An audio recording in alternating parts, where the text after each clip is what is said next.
Enregistre. Bonjour tout le monde.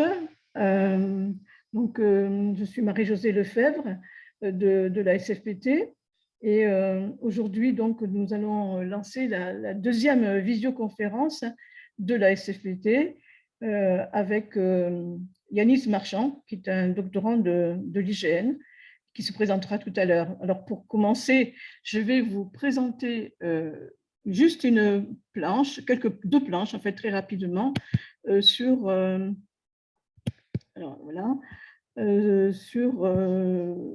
déjà sur ce qu'est la SFPT pour les personnes qui regarderont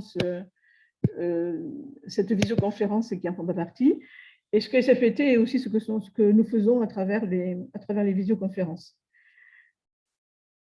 Voilà, donc la SFPT est une société savante qui a été créée en 1959 et qui est gérée sous forme d'une association de loi 1901 et qui a pour but de favoriser le progrès et les échanges dans le domaine scientifique et dans les diverses branches d'application de la photogrammétrie et de la télédétection. Et aujourd'hui, notre conférence sera plutôt centrée sur la photogrammétrie.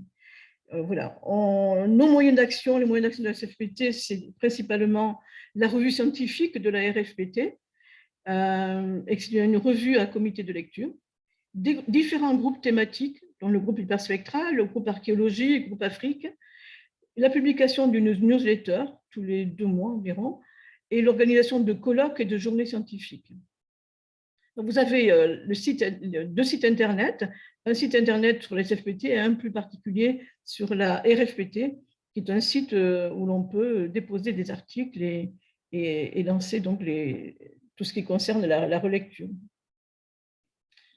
Le cycle de conférences de la SFPT, c'est un cycle qui a pour objectif de donner la parole de manière vivante aux chercheurs et aux entreprises et entrepreneurs de la communauté, animer et resserrer les liens entre les membres de la SFPT au sens large, découvrir les labos et les chercheurs des entreprises du domaine et diffuser au plus grand nombre, faire connaître la SFPT et les travaux de ses membres.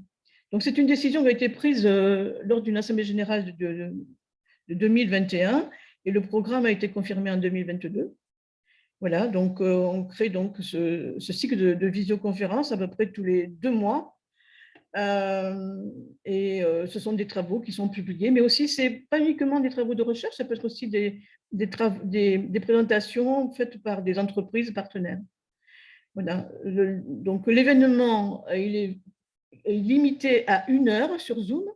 Donc, on a une visioconférence qui dure à peu près 20-25 minutes, et puis ensuite des questions. Ensuite, il est enregistré et publié sur le site de la SFPT, et vous pourrez y accéder également par YouTube. Alors, je vais arrêter le partage d'écran de manière à laisser la parole à notre jeune étudiant. Alors, Yanis, je vais ouvrir juste le micro pour Yanis. Hop, si je le trouve. Voilà, ici. Voilà, ça y est, c'est fait. C'est bon? Ouais. Là, Yanis, je vais te laisser te présenter. Donc, tu es étudiant actuellement au LAREG de l'UGL. Voilà, tu prépares une thèse. C'est cette thèse-là que tu vas nous présenter aujourd'hui. Exactement. Juste, est-ce que vous voyez mon écran? Oui. Ok, parfait. Donc, du coup, maintenant, je m'adresse aux 2 publics.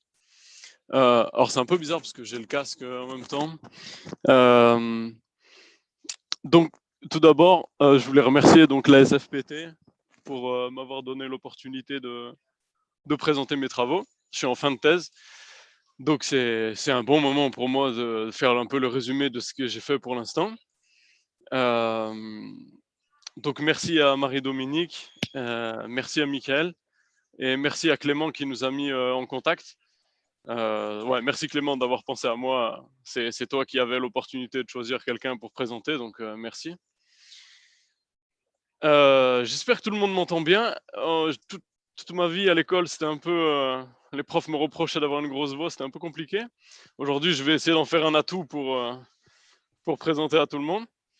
Donc, je m'appelle Yanis Marchand, je suis en fin de thèse au LASTIG de l'IGN. Et donc aujourd'hui, je vous présente l'évaluation de la surface, de la reconstruction de surface à large échelle à partir de nuages de points. Je vais commencer par me présenter brièvement en 5 minutes avant de vous présenter les deux gros thèmes de la présentation, c'est-à-dire l'évaluation de la reconstruction de surface et comment on traite le cas large échelle, le cas où un nuage de points il est trop massif pour rentrer dans la mémoire d'un seul ordinateur et comment on arrive à distribuer du coup le calcul euh, pour arriver au même résultat. Donc, moi je viens de Saint-Étienne où j'ai étudié jusqu'aux classes préparatoires, où j'ai fait la filière physique-chimie. Ça m'a permis d'intégrer l'école d'ingénieurs de Besançon qui s'appelle aujourd'hui Supmicrotech NSEM, où j'ai passé finalement que 1 an et demi sur 3 parce que j'ai fait un stage long en Angleterre à Nottingham en informatique et j'ai fait mon année de spécialisation à Toulon dans une école partenaire CITEC et j'ai enchaîné en robotique la spécialité et j'ai enchaîné sur le stage de fin d'études dans un laboratoire de recherche fondamentale en vision pour la robotique, où j'ai travaillé sur des techniques de traitement d'images avec des images RGBD, donc déjà avec un tout petit peu de 3D. Et c'est ce stage-là qui m'a permis de faire le pont avec le domaine de la vision par ordinateur. Et donc depuis septembre 2019, j'ai commencé ma thèse à l'IGN, au LASTIG, sous la direction de Bruno Vallet, qui est ici devant nous, mais que je pense que beaucoup de monde connaît. Et, et donc j'espère finir d'ici la fin de l'année. Et j'ai eu une petite expérience internationale puisque j'ai pu faire un détachement, j'ai pu partir en détachement à l'Ordnance Survey à Southampton, c'est donc l'équivalent de l'IGN au Royaume-Uni, où j'ai travaillé sur des thématiques très proches de ce que je vais présenter aujourd'hui.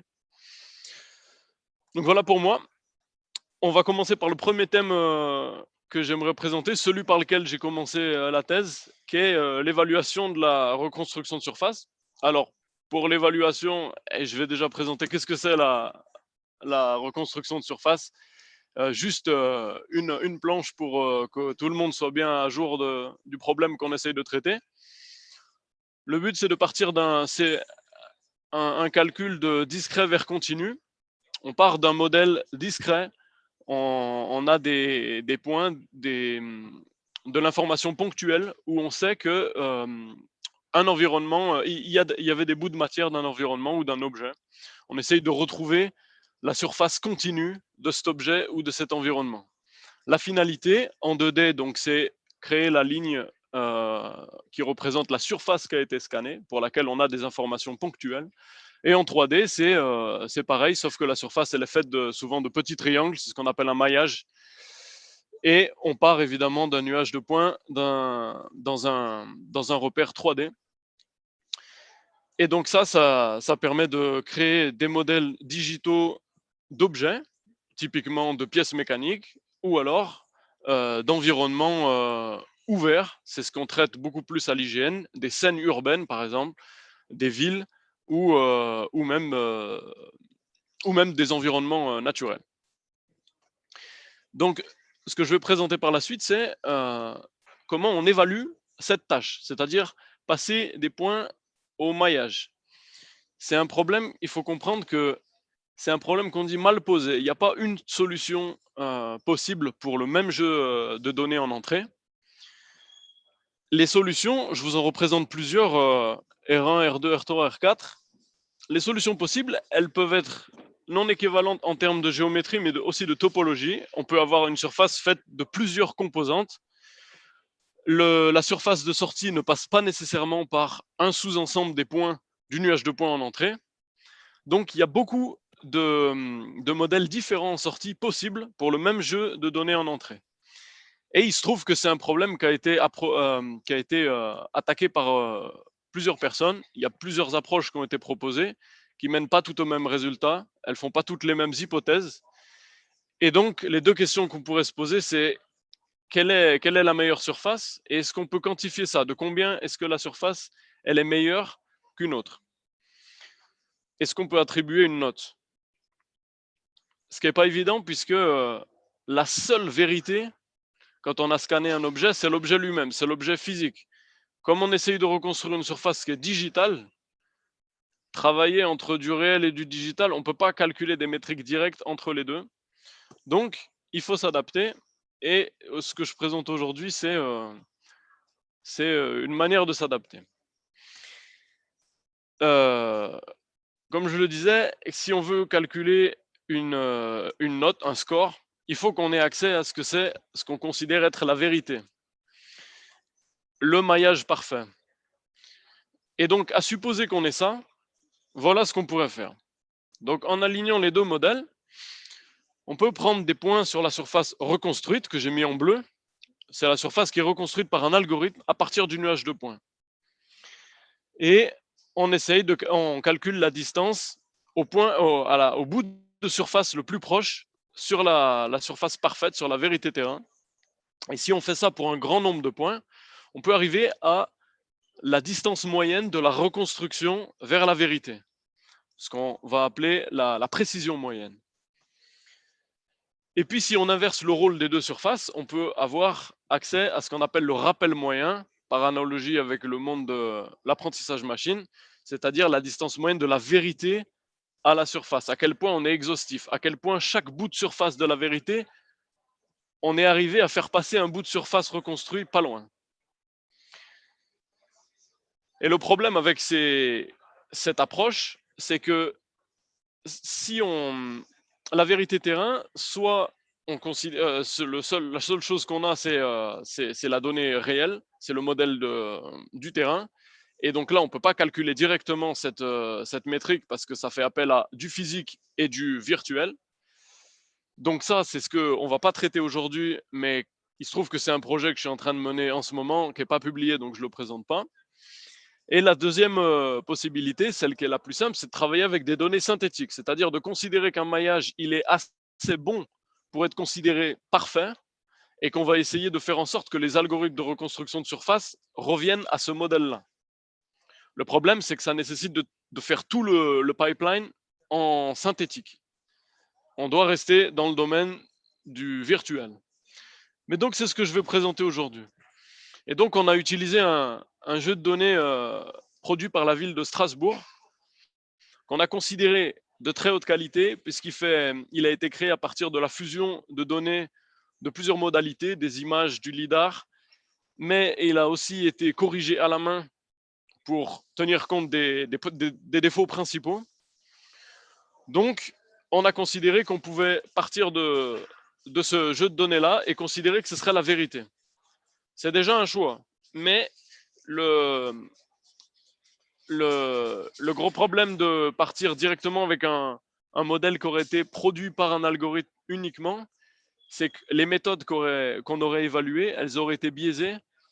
Disons, l'étude aurait été biaisée, puisque le meilleur algorithme, ça aurait été un algorithme qui utilisait les mêmes hypothèses que l'algorithme qui aurait été créé pour calculer la vérité terrain. Donc là, on part de ce maillage-là qu'on considère à peu près honnête et dont on va demander aux algorithmes d'imiter. Et donc voilà les étapes principales qu'il faut faire. Une fois qu'on a la vérité terrain, il faut créer un nuage de points qui est la simulation de ce qu'on aurait fait en réalité, c'est-à-dire on aurait par exemple fait voler un lidar aérien au-dessus d'une scène urbaine, on aurait eu un nuage de points réel, on aurait lancé des algorithmes de reconstruction, et bien là on fait pareil, mais on est obligé de rester dans le domaine du virtuel.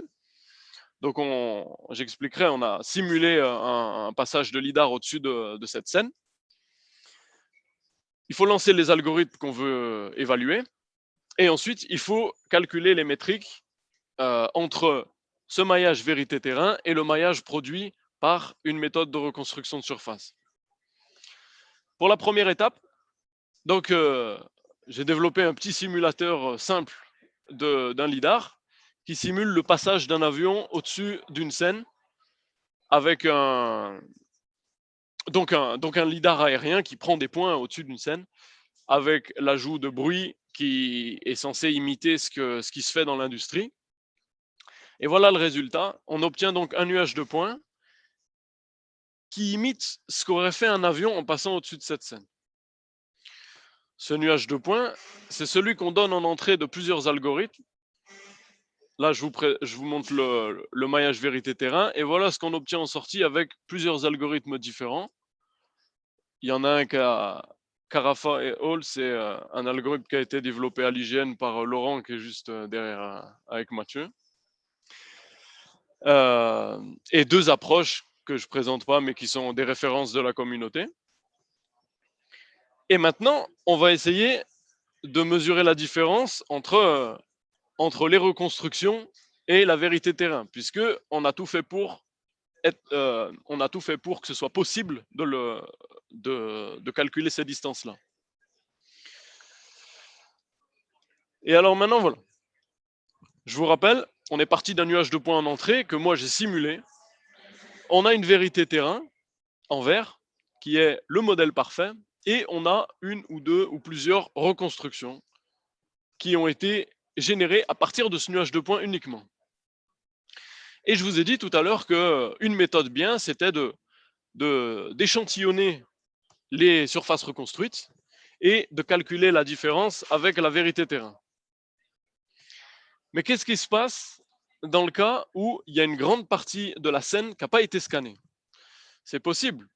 Si le lidar aérien qu'on a simulé, ou un lidar réel, il ne prend pas de points sur les façades, si le type de trajectoire du rayon laser ne permet pas d'avoir accès aux surfaces qui sont perpendiculaires à la trajectoire de l'avion, il est possible qu'on se retrouve avec des grandes zones qui n'ont pas été scannées.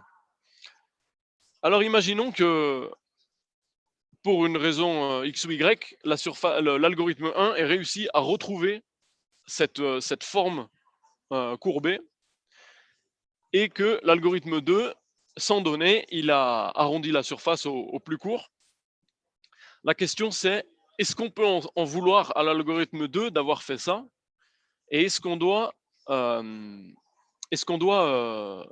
favoriser, est-ce qu'on doit pénaliser R2?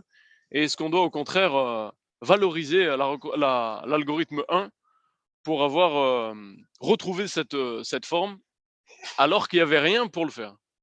On n'avait aucune information pour le trouver, mais il y en a un qui l'a retrouvé quand même. Et donc, la solution à ça, c'est qu'au lieu de prendre des points sur toute la surface de manière homogène, l'idée, c'est de dire on va prendre des points que proches des points d'entrée. On va évaluer que les bouts de surface qui sont proches de là où il y avait de l'information. Et on va faire ça à plusieurs seuils.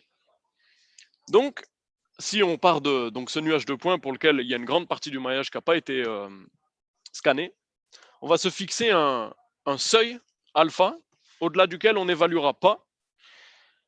Et l'idée, c'est de décomposer cette surface vérité terrain et les surfaces reconstruites en la partie reconstructible, que j'ai mis en violet, qui est constituée des bouts de surface pour lesquels il y avait de l'information proche à la distance alpha qu'on s'est fixée, et la surface qu'on ne va pas évaluer, le bout de surface jaune, qui ne rentrera pas en compte. Donc on définit cette surface vérité terrain au seuil de alpha maximum reconstructible, et on fait de même pour les reconstructions. Et c'est sur ces surfaces filtrées au seuil alpha qu'on va calculer un échantillonnage. Donc, pour calculer la précision, on échantillonne les surfaces filtrées par alpha, on calcule la différence à la vérité terrain alpha, et pour le rappel, on inverse, on échantillonne la vérité terrain au seuil alpha, et on calcule la distance aux reconstructions filtrées au seuil alpha. Et donc, pour chacun de ces seuils, on a une distance moyenne. Donc, au lieu d'obtenir une seule métrique, on obtient une courbe qui nous donne une idée de la précision et du rappel à plusieurs seuils. Donc, en fonction de l'application, on a des comportements qui peuvent être différents à différents seuils. Et donc, ça permet d'avoir une information plus riche, et notamment de filtrer les problèmes liés aux hypothèses que font les algorithmes, notamment les algorithmes qui veulent absolument créer une surface qui est complètement étanche, une surface étanche, et pour lesquelles qui est un modèle qui est mal adapté aux surfaces urbaines, les surfaces ouvertes, qui typiquement ne sont pas des objets fermés. Et donc ça permet de filtrer ce genre d'erreur. Donc, en conclusion, évaluer la reconstruction de surface, c'est un problème qui est difficile pour tous les aspects qu'il faut prendre en compte. Ces hypothèses-là, la robustesse aux points aberrants et au bruit, et également la capacité à reboucher les trous. Et donc, la principale limite de ce travail, c'est d'avoir utilisé uniquement des données synthétiques. Mais donc, effectivement, c'est la perspective principale qui est en train d'être traitée en ce moment. Et c'est quand même un travail qui a été publié donc, à la conférence ISPRS de l'an dernier, et pour lequel je vais présenter un poster demain, après-midi à 4 heures. Donc, si vous voulez en savoir un petit peu plus encore, demain à 4 heures, ce sera ici. Donc, le résumé de ça, c'est que on évaluait les algorithmes de reconstruction de surface. Là, ce que je vais vous présenter maintenant, c'est un algorithme de reconstruction de surface, une méthode pour traiter ce problème-là, mais une méthode spéciale puisqu'elle traite le cas large échelle, c'est-à-dire le cas où on ne peut pas traiter tous les points d'un seul coup. Il faut diviser le travail, soit séquentiellement, soit spatialement, en divisant le travail entre plusieurs nœuds d'un cluster. Et donc, c'est parti. La reconstruction de surface étanche, c'est un problème qui est maintenant bien acquis. Il y a plusieurs méthodes qui sont disponibles pour le traiter. Et le deuxième problème qui est bien géré en ce moment, c'est la possibilité de produire des jeux de données massifs. On a la capacité de produire des nuages de points de plusieurs milliards de points maintenant. Il y a un projet en cours, LIDAR HD à l'IGN, qui fait ça sur tout le territoire français. Donc on a accès maintenant à des nuages de points massifs. Et par contre, les algorithmes de traitement de données, de ces données massives, ne sont pas forcément au point. Et donc, ce qu'on a essayé d'attaquer comme problème, c'est le passage à l'échelle de la reconstruction de surface étanche, donc à partir de nuages de points massifs. Et comme il y avait déjà un algorithme qui était en place, ce qu'on a essayé de faire, c'est de trouver une version distribuée de cet algorithme. Comment on arrive en partant d'un algorithme déjà prêt pour traiter le problème en utilisant tous les points d'un coup, est-ce qu'on peut arriver à trouver une manière de diviser chaque étape et de les rendre parallélisables. Donc ce que je vais faire, c'est déjà vous présenter l'algorithme de base qu'on a utilisé, qui était déjà prêt, mais qui ne permettait pas de passer à l'échelle. L'algorithme, il utilise les points du nuage de points, mais également les positions à partir desquelles ont été acquis les points. C'est-à-dire si on a eu 3 stations fixes, que je mets en rouge, à partir desquelles on a acquis des points, on va utiliser ces positions-là associées à chacun des points. Première étape, c'est de calculer la triangulation de Delaunay du nuage de points et d'estimer pour chacun de ces triangles, là c'est en 2D, en 3D ça serait des tétraèdres, mais là en 2D, pour chacun de ces triangles, on va estimer si il appartient plutôt au vide, à l'espace vide, ou est-ce qu'il appartient à l'objet. Et donc, on utilise cette théorie DST, ça veut dire Dembski Masses. On essaye d'estimer l'état et d'avoir un nombre entre 0 et 1 qui nous donne par exemple la probabilité que le triangle appartienne à de l'espace vide ou à de l'espace plein. Et ensuite, on prend une décision finale. On attribue à chaque triangle un état, plein ou vide, 0 ou 1. Et si on fait ça pour tous les triangles, donc par exemple, voilà, pour avoir l'intuition, ce triangle, il est probablement vide parce qu'il y a beaucoup de rayons qui l'ont traversé. Et le triangle bleu, qui est libre de tout rayon, il est probablement plein. Et si on fait ça pour l'ensemble des triangles de la triangulation, alors la surface, elle est facile à extraire, c'est l'interface entre les triangles pleins et les triangles vides. Donc, ce qu'il faut faire, c'est attribuer à chaque triangle un état. C'est une labellisation, 0 ou 1, inter-exter, pour savoir si on appartient à l'objet ou à l'extérieur. Ça, cette dernière étape d'optimisation, elle se traite de la manière suivante. On optimise une fonction énergie qui est composée de deux termes. Le terme à gauche, on essaye de le minimiser parce que ce qui contient comme information, c'est la différence entre les labels finis, les labels à l'issue de l'optimisation, 0 ou 1, et ce qu'on a estimé que les labels seraient, c'est-à-dire le nombre entre 0 et 1 qui nous donne une idée, est-ce qu'on est plutôt à 0,9 proche d'être extérieur, plutôt 0,1 proche d'être intérieur. Donc on essaye que les labels imitent au mieux l'idée qu'on s'en est faite à partir des données. Donc on minimise en fait l'écart des labels à leur estimation. Donc cette partie, c'est ce qu'on appelle le terme de données, et il y en a autant que de triangles dans la triangulation.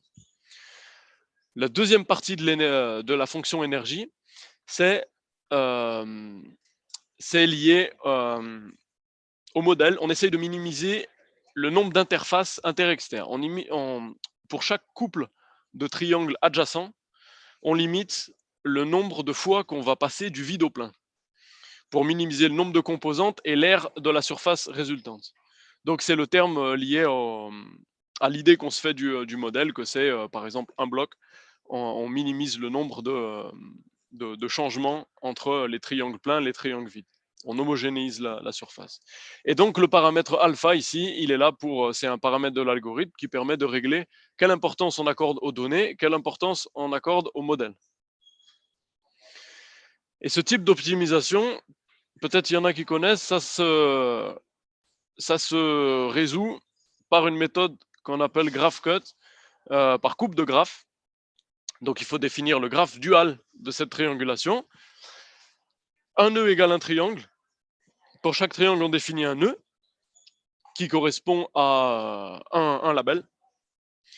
Et les connexions entre les nœuds sont liées au terme d'interaction des données, du terme de modèle. Donc on connecte tous les nœuds pour lesquels les triangles étaient adjacents. Et on rajoute deux nœuds particuliers qui nous permettent la source et le puits, pour ceux qui connaissent, qui nous permettent de modéliser les termes de données entre si le label était 0 ou si le label était 1. Donc un pour chaque, source et puits. Et ce type de graphe, si on arrive à faire si on arrive à modéliser cette énergie par ce graphe, ce qui dans ce cas est possible, alors il y a des algorithmes qui permettent de trouver la labellisation optimale, c'est-à-dire celle qui minimise cette énergie. Donc celle qui résout notre problème, qui attribue à chaque triangle une valeur inter-externe. Et pour rappel, c'était la dernière étape de cet algorithme avant l'extraction de la surface, c'est-à-dire la labellisation de chacun des triangles suivant qu'il était vide ou plein. Après, l'extraction de la surface, c'est facile, c'est juste l'interface entre les deux. Donc ça, c'était un algorithme qui marchait dans le cas où on pouvait tout prendre d'un coup. C'est-à-dire, on créait le graphe dual de cette triangulation et on faisait l'optimisation avec un seul nœud de travail, un seul ordinateur qui prenait en compte l'ensemble du graphe. Si le modèle rentrait pas en mémoire, c'était pas possible de traiter, on ne pouvait pas créer le maillage. Donc l'idée de départ, elle est simple, c'est de diviser le nuage de points d'entrée en plusieurs dalles. On crée des tuiles pour lesquelles on sait que les données vont tenir sur la mémoire d'un ordinateur. Et on parallélise toutes les étapes. La grosse étape qui a nécessité beaucoup de travail juste avant que j'arrive, ça c'était cadeau pour moi en arrivant, c'était la distribution de la triangulation de Delaunay. Donc Mathieu et Laurent, ils se sont attaqués à cette tâche et ça m'a bien simplifié le travail en arrivant. Merci à eux, ça a été publié et d'ailleurs il y a un poster qui est présenté à la conf. Donc moi je suis intervenu sur l'étape d'après, c'est-à-dire l'optimisation. Comment l'optimisation, on arrive à la distribuer. Et c'est ce que je vous présente maintenant. Je m'excuse d'avance pour les slides. J'ai eu du mal à trouver un moyen joli de le présenter et attractif. Alors, c'est pas forcément les slides les plus sympas à regarder. Je m'excuse, j'ai pas trouvé mieux. Donc, je vous remets l'énergie qu'on essaye de minimiser. Et en bas, la représentation du graphe dual qui permet d'optimiser cette énergie. Le passage entre les deux est lié à la connaissance de comment l'énergie va être optimisée, va être minimisée. On cherche la coupe du graphe de poids minimal, c'est-à-dire on cherche le passage, une labellisation des nœuds, suivant s'ils appartiennent à ce groupe S source ou au groupe du puits. On cherche le jeu de l'ensemble des arêtes qu'on va couper de poids minimal. Et ça, c'est un théorème. On a la garantie que ça nous donne la minimisation, le labeling qui minimise cette énergie. Donc tout ce qu'on cherche à savoir, c'est à minimiser la somme des arêtes qui ont été coupées. Ça, c'est le paradigme graph cut. Et donc, si on part dans cette, si on exprime cette optimisation maintenant comme la coupe de graphe de poids minimal, ça va nous permettre de diviser le travail comme on voulait faire, de diviser en tuiles. Tout à l'heure, je vous ai montré, on sépare le nuage de points en plusieurs dalles qui vont rentrer en mémoire. Et ensuite, on essaye de travailler indépendamment. Donc là, je vais le montrer sur une seule séparation. On va couper la triangulation en deux. Mais il faut comprendre que c'est généralisable à un nombre quelconque de tuiles. Donc, on coupe en sélectionnant un jeu de nœuds et de triangles suivant lesquels on va faire la séparation. Donc là, je vous les ai représentés en gras. Et j'ai fait un petit zoom juste sur le nœud I pour représenter les interactions qu'il a avec les voisins et avec, pour les termes d'attache aux données, la source et le puits. Cette fonction énergie, on peut la diviser, maintenant qu'on a coupé le graphe en dupliquant les nœuds, on peut la diviser, on peut sommer les contributions sur chacune des tuiles. Les tuiles, c'est ce que j'ai mis, que j'ai indexé par l'indice K. On peut tout réexprimer après avoir fait cette séparation et cette duplication, à condition de changer, d'adapter les valeurs des arêtes. Et si on fait ça, et je vous garantis que c'est possible, la minimisation, la somme des deux sous-énergies égale l'énergie totale. Et donc, en minimisant chacune des deux énergies, on minimise l'énergie globale. Mais il y a une contrainte fondamentale qu'il faut respecter, c'est que un triangle qui a été labellisé extérieur dans une des deux sous-triangulations, on veut qu'à la fin, il soit labellisé exactement de la même manière dans l'autre. Puisque l'extraction de la surface étant l'interface entre les triangles pleins et les vides, il faut qu'un triangle ait une seule labellisation. Il faut qu'il soit vide, soit plein, mais pas vide dans un sous-graphe et plein dans l'autre. Donc on veut qu'à la fin de l'optimisation, on ait exactement le même label entre les X versions de chaque nœud de la triangulation. Et donc c'est ce qu'on exprime par cette contrainte qu'on va intégrer dans l'énergie. Là, on a un problème d'optimisation sous contrainte. On va le transformer en utilisant l'optimisation lagrangienne, en intégrant cette contrainte dans la fonction énergie et en rajoutant des variables, des lambdas, qui sont là pour justement favoriser l'accord entre la labellisation d'un nœud dans les différentes sous-triangulations auxquelles il appartient. Et donc, il faut adapter, encore une fois, les valeurs des arêtes pour garantir que la somme des énergies sur toutes les sous-triangulations égale la triangulation globale, égale l'énergie voilà, sur le graphe global. Et le gros avantage de faire ça, c'est que du coup, on peut séparer suivant les tuiles. Là, il y a 2 tuiles. S'il y a 4 tuiles, on peut séparer le travail en 4. Et ça nous fait 4 problèmes d'optimisation indépendants qu'on peut décider de traiter sur 4 ordinateurs différents et les faire tourner en même temps. Donc ça résout le problème de la mémoire et éventuellement aussi du temps. On gagne du temps à faire travailler plusieurs ordinateurs en même temps. Pour le résumé de la théorie, on a calculé le Lagrangien qui correspond au problème d'optimisation de base qu'on voulait faire, c'est-à-dire résoudre le graphe, la coupe de graphe minimale en incluant les contraintes. On calcule la fonction duale de ce Lagrangien qui est G de lambda, qui est la minimisation de cette énergie. Et on utilise la dualité entre le labeling optimal de notre problème de base avec les contraintes respectées et le maximum de G. Donc maintenant, on travaille sur G et le théorème nous dit que G est concave et donc qu'il faut la maximiser pour obtenir la solution à notre problème sous contrainte. Et donc, c'est ce qu'on fait. On cherche à maximiser G. Et comme c'est une fonction concave, on utilise un procédé ascendant dont les variables sont les lambda. Et donc, pour le résumer, c'est la seule slide un petit peu graphique de cette partie. Le problème qui, à l'origine, était massif, mais qu'on a pu diviser en 4 problèmes d'optimisation, on calcule ces minimisations, c'est-à-dire on calcule les sous-graph cuts indépendamment.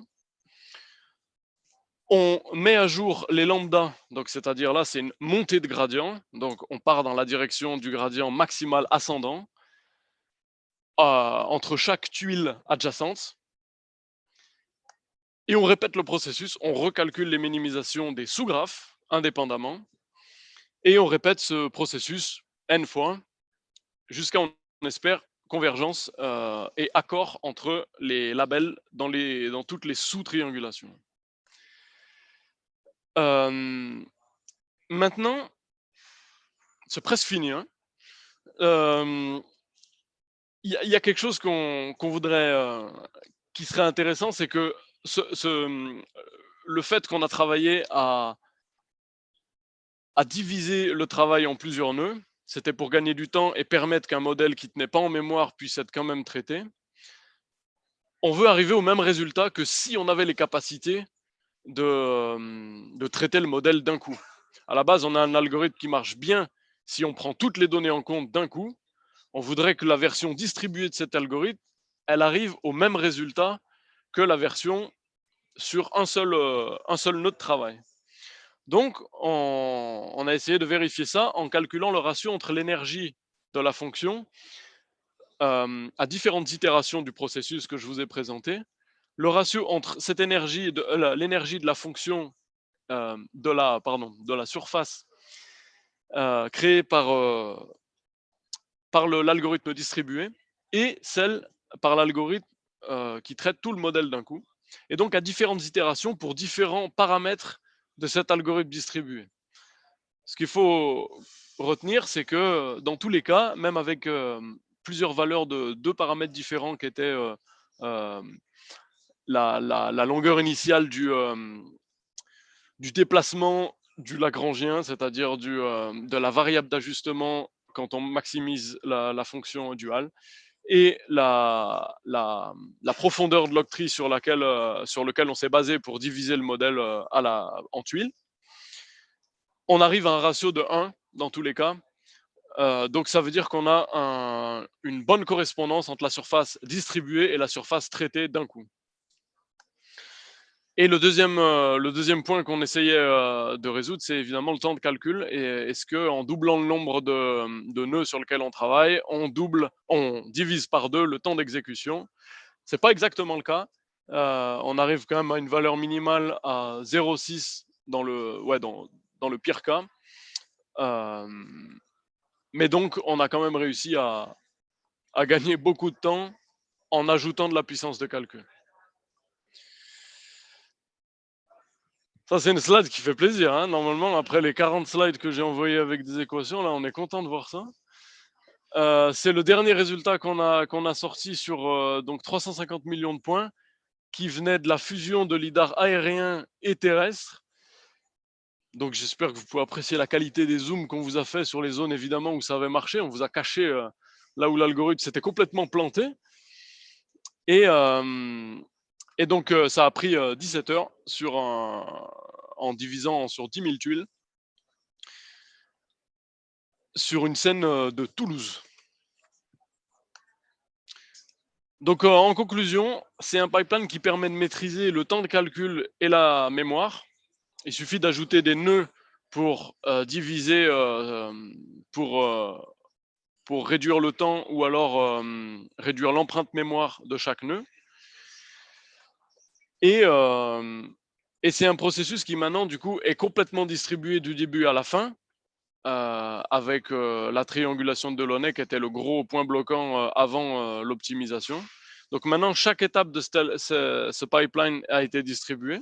Donc c'est un algorithme qui est complètement distribué du début à la fin et qui permet de traiter des modèles arbitrairement grands si on a la capacité physique de le faire.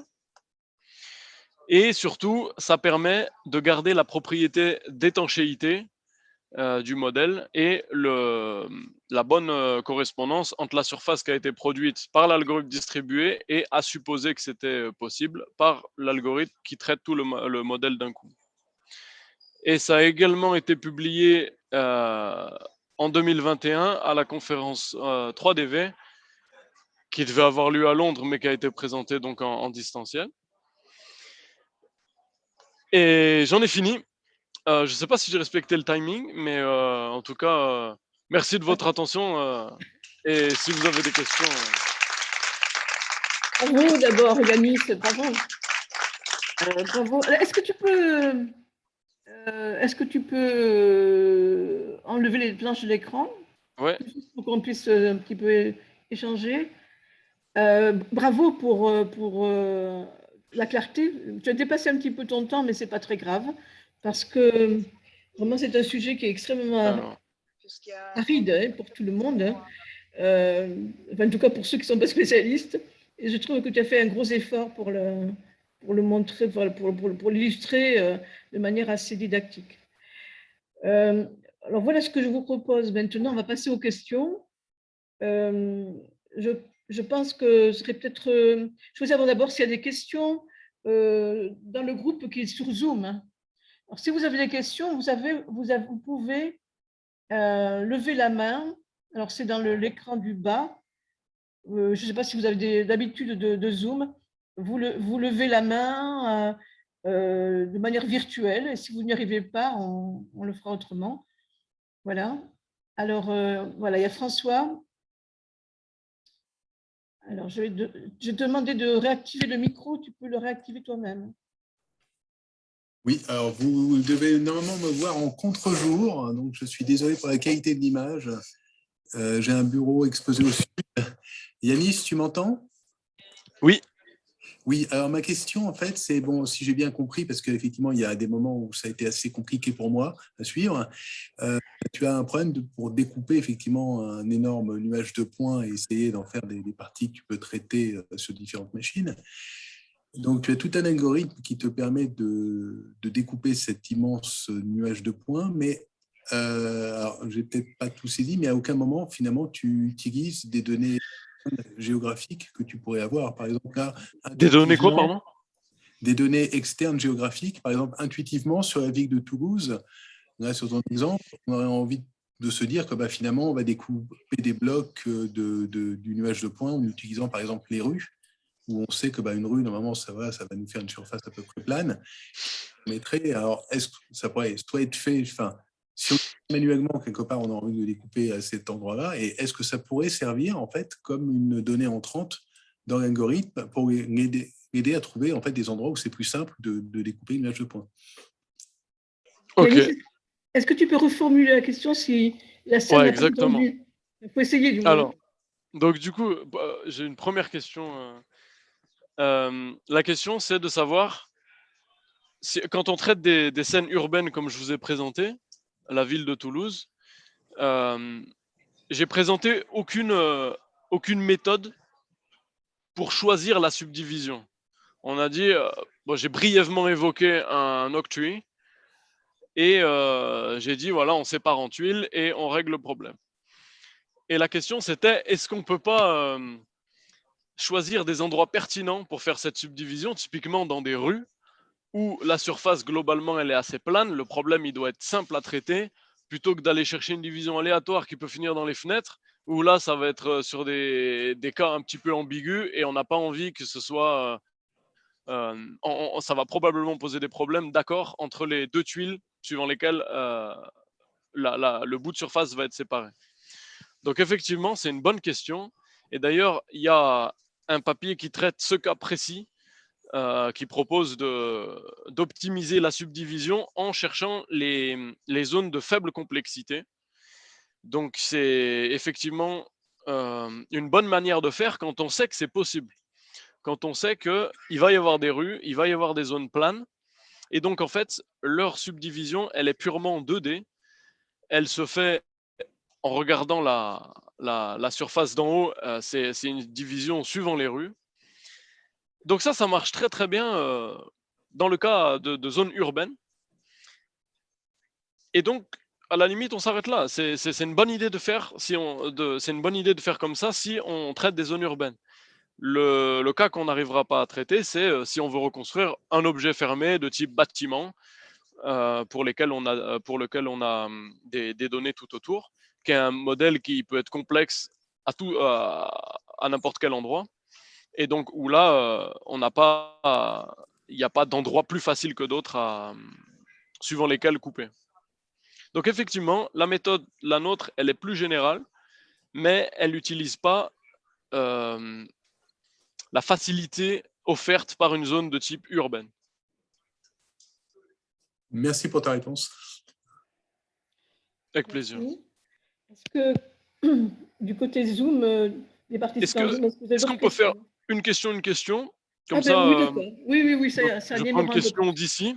D'accord, pas de souci. Vas-y. Le problème, c'est qu'on n'entend pas les personnes qui parlent dans la salle.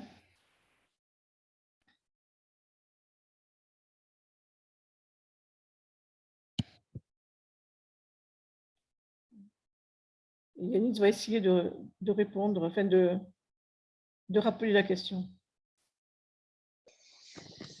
Donc du coup, la question du public, c'était est-ce qu'on a une garantie de convergence entre la surface, la sous-triangulation de droite, en gros, et celle de gauche? Est-ce qu'il y a des cas où on n'aura jamais accord? Est-ce qu'il y a un triangle, en gros, qui va être labellisé intérieur d'un côté et extérieur dans l'autre? Oui, c'est possible. Et donc, il y a plusieurs méthodes pour régler ce problème-là. Soit d'arbitrairement choisir une des labellisations, soit si on a divisé sur plus qu'on a divisé plus d'une fois, c'est de faire un vote majoritaire suivant les tuiles. Donc voilà, il y a plusieurs possibilités, mais effectivement, il y a des cas où ça finit jamais par converger, et donc on finit par décider ce sera intérieur ou ce sera extérieur. Merci de ta question.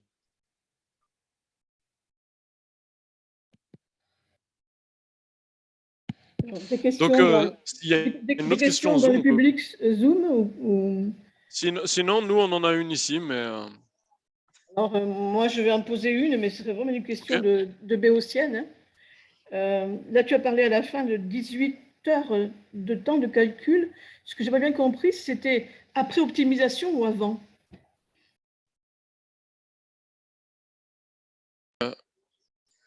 Après optimisation, ou avant. C'est-à-dire après le parallélisme? Ah oui, Oui, après parallélisme, d'accord. oui.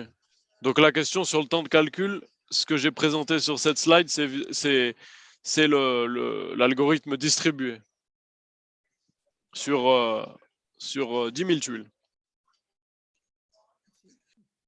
Je vais prendre une question du public.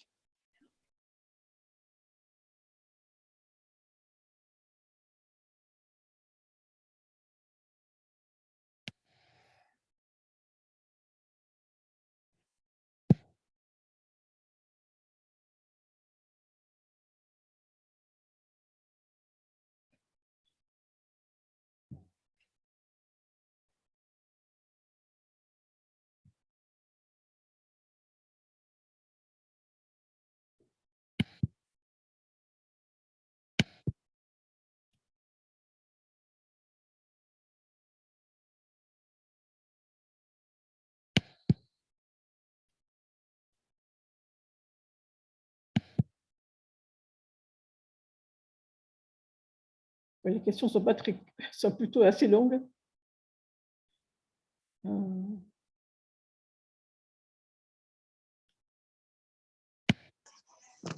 Ok, donc la question du public, c'était sur la première présentation, sur l'évaluation de la reconstruction de surface, où j'ai choisi de calculer la distance moyenne de la reconstruction à la vérité terrain ou inversement. Et donc j'ai choisi cette distance moyenne et pas une autre. Ça peut poser le problème des points qu'on a choisis, de l'échantillonnage en fait. Effectivement, cette distance moyenne, elle dépend des points qu'on a utilisés. La réponse à ça, c'est que l'échantillonnage lui-même, on a fait un échantillonnage homogène, c'est-à-dire ce qu'on appelle Poisson Disk Sampling. On garantit que chacun des points, ils sont espacés d'une certaine distance et pas de moins. Donc, c'est pas un sampling, c'est pas un échantillonnage aléatoire, c'est un échantillonnage pour lequel on garantit qu'il y a une certaine homogénéité et dont on contrôle la taille. Et taille qu'on a pris suffisamment petite par rapport à la taille du alpha, à la taille du seuil qu'on s'est fixé pour enlever les bouts de surface qui étaient plus loin que les points d'entrée. Mais effectivement, c'est la seule explication que je peux donner, c'est-à-dire on a la garantie que un point égale un bout de surface de même taille. Chaque point représente la même aire de surface.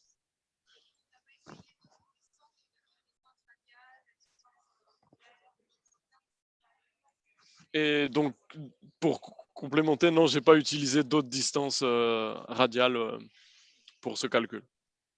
Future work. Merci. Est-ce qu'il y a d'autres questions dans la salle? On a d'autres questions, ouais. Donc, s'il n'y a pas de questions sur Zoom, on peut continuer. On va continuer. Alors, peut-être pour une question ou deux. Ce que je vais dire, voilà, Yannis, c'est qu'on va continuer une question ou deux enregistrées. Ok. Ouais. Et ensuite, nous, on arrêtera l'enregistrement parce que c'est vrai que c'est pas évident. Ok, ouais, c'est un vrai. décalage de ne pas entendre les personnes qui parlent. Mais vous pouvez continuer quand même après. Ok, ça marche.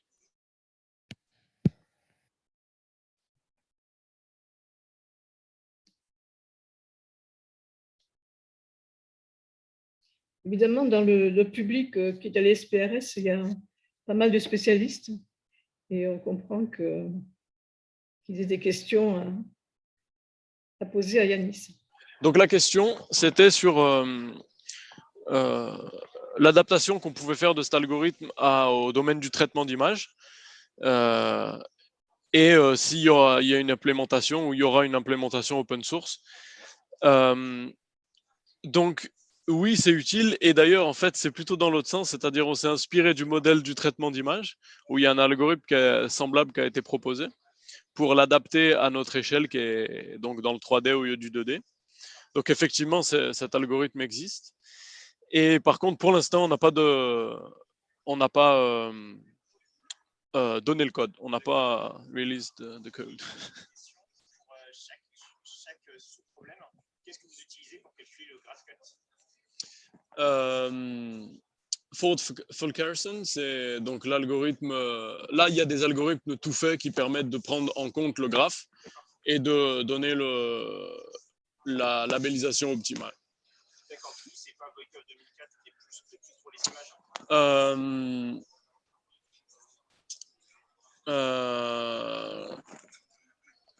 Lui, je ne sais plus quel paradigme il utilise. C'est une adaptation du push label de Fulkerson, mais qui est adaptée à. Voilà, donc non. Adapté au traitement d'image. Juste par simplicité, on l'a pas pris, mais effectivement, lui, il y a un autre, il y a le push relabel qui est un algorithme qui se prête plus à la parallélisation a priori, mais qu'effectivement on n'a pas utilisé puisqu'on n'en avait pas besoin. Dans ce cadre-là, on fait des optimisations locales et ensuite on rassemble et on fait communiquer, on met à jour les valeurs des arêtes, donc les valeurs des arêtes du graphe. Mais effectivement, quand on travaille sur un nœud et qu'on résout un GraphCut, c'est local. Donc, effectivement, on n'a pas utilisé cette version du push relabel. Okay, merci. Pas de souci. Merci de ta question. On va prendre. Ouais. On prend une dernière question. Pardon.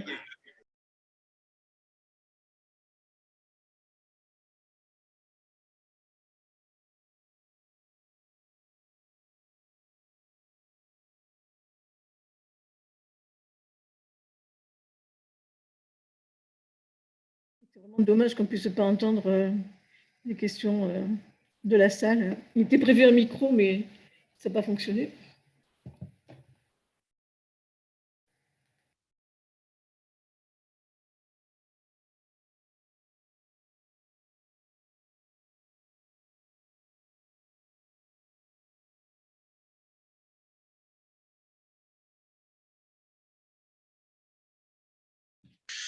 Donc la question, c'était sur la slide où je montre la parallélisation du GraphCut en 2 tuiles.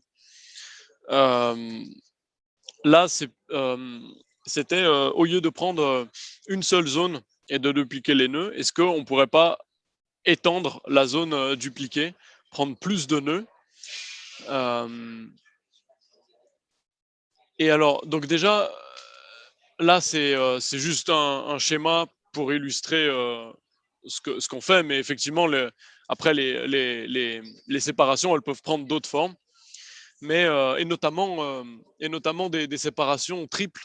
Si là, à partir d'un certain nœud, on repart dans une direction, à partir d'un nœud déjà dupliqué, on recoupe suivant une autre dimension, c'est possible que ce nœud soit dupliqué dans 3 triangulations différentes. Et après, je dirais qu'en fait, peut-être que ça peut aider, mais ça rajoute du travail. C'est-à-dire, plus on duplique, plus les sous-triangulations vont être lourdes. Mais effectivement, c'est une idée pour prendre en compte plus de contexte et peut-être résoudre les problèmes d'ambiguïté, c'est vrai. C'est une bonne remarque, merci. Très bien. Yanis, on va arrêter Ouais. de notre côté, parce que c'est vrai que ce n'est pas toujours évident de ne pas suivre. Est-ce que tu peux laisser simplement 2 secondes tes écouteurs à Mickaël pour Ouais. une question concernant l'ISPRS. Okay. Et puis après, tu peux continuer, vous pourrez continuer. Ça marche. Je vous remercie en tout cas. Merci beaucoup. Merci à toi surtout. Mais après, nous, on peut continuer. C'est juste eux, ils veulent couper le son. Ça y est, Mickaël, on a terminé. Voilà, nous, on va terminer l'enregistrement. Juste une question, comment ça se passe à l'ISPRS là, il y a beaucoup de monde. Comment ça se passe ce congrès? Écoute, il y a un peu moins, sachant qu'avec le Covid, là, elle s'est étalée sur 3 ans, il y a un peu moins de monde qu'une session normale. Hein. Et pour cause. Et puis en plus, il y a des pays qui restent bloqués, hein, qui peuvent pas venir, comme la Chine par exemple. Hein. Et la Chine est un gros pourvoyeur de visiteurs. Donc, il y a quand même moins de monde que d'ordinaire, hein. Mais malgré tout, ça reste très actif et assez chaleureux. Donc, on est très content d'être là. Je m'en doute, oui. Vous avez fini l'AG également, l'AG de l'USPRS? Elle a eu lieu? Oui, elle a eu lieu en début de semaine. Il y a un certain nombre de présidents de commission qui ont été élus. Donc, on vous fera un compte rendu, hein, de toute façon, hein. D'accord. Il y a le bureau de l'ISPRS qui a été renouvelé également. Oui. Mhm. Et Euh, le prochain congrès aura lieu à quel endroit?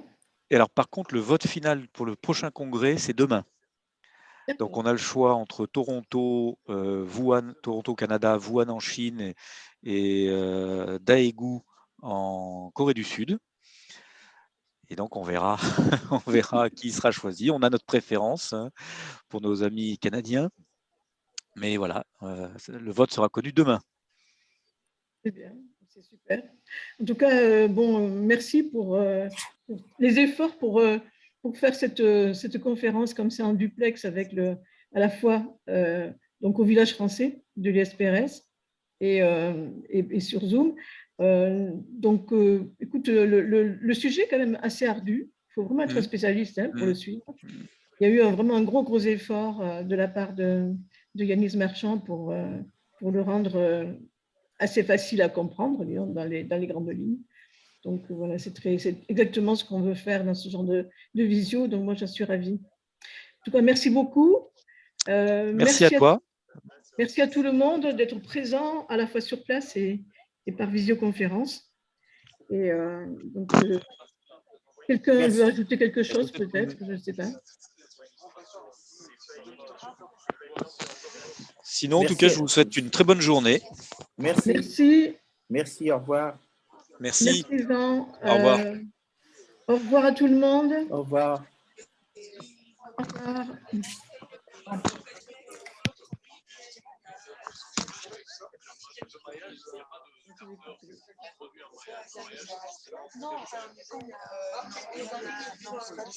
revoir tout le monde.